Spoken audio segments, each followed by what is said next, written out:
Alright, Dino with mytactical22.com. We're outside here at our small range. Weather's nice. Earlier, just prior to this here, the camera had a malfunction here, so I used my camera phone. But we did have a couple failed feeds.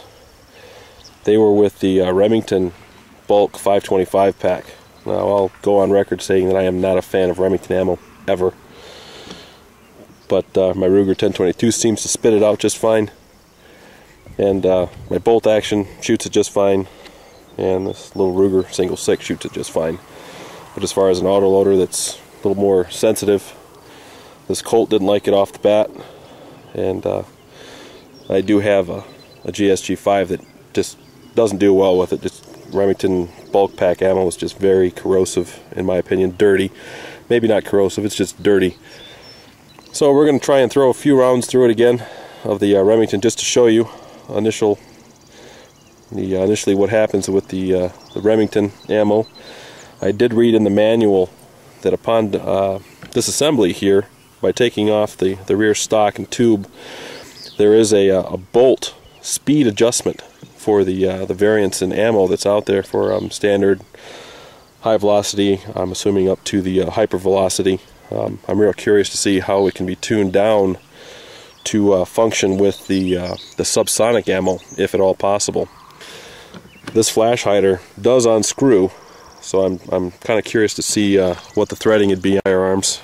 Here in Michigan, we don't have that luxury, but we can have a full auto.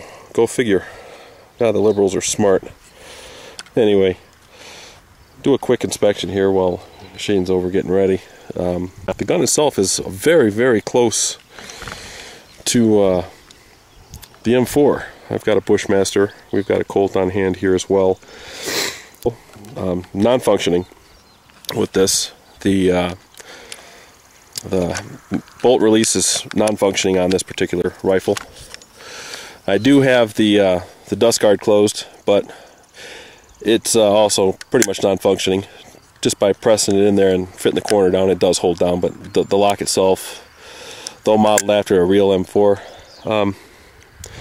mine has a notch in it. I'm assuming others out there probably had the same notch to keep this from holding. So just a little pressure on there, and that'll hold the dust cover closed. But like I said before, it feels quite a bit, feels chintzy. So I wouldn't want to push too hard on it. It wouldn't do very well. You'd end up flexing it and bowing it down. Rear sight's fully adjustable.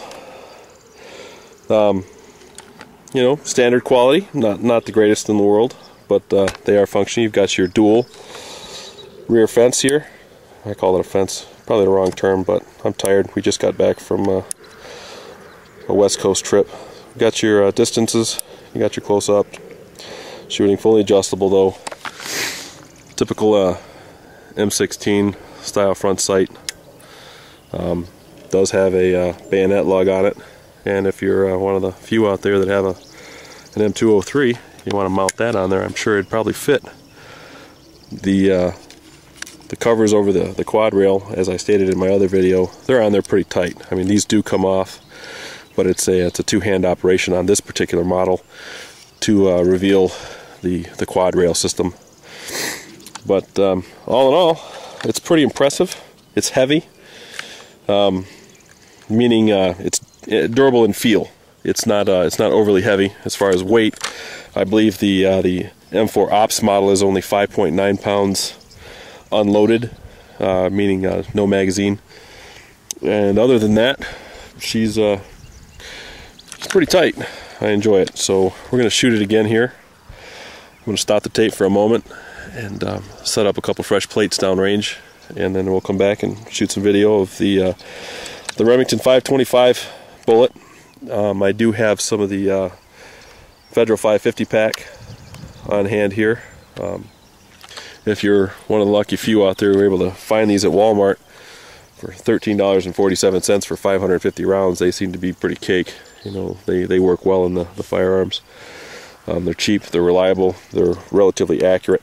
So with that, we're going to end this at the moment. Hopefully it wasn't too terribly boring, and we'll be seeing you soon with some action. Bye bye.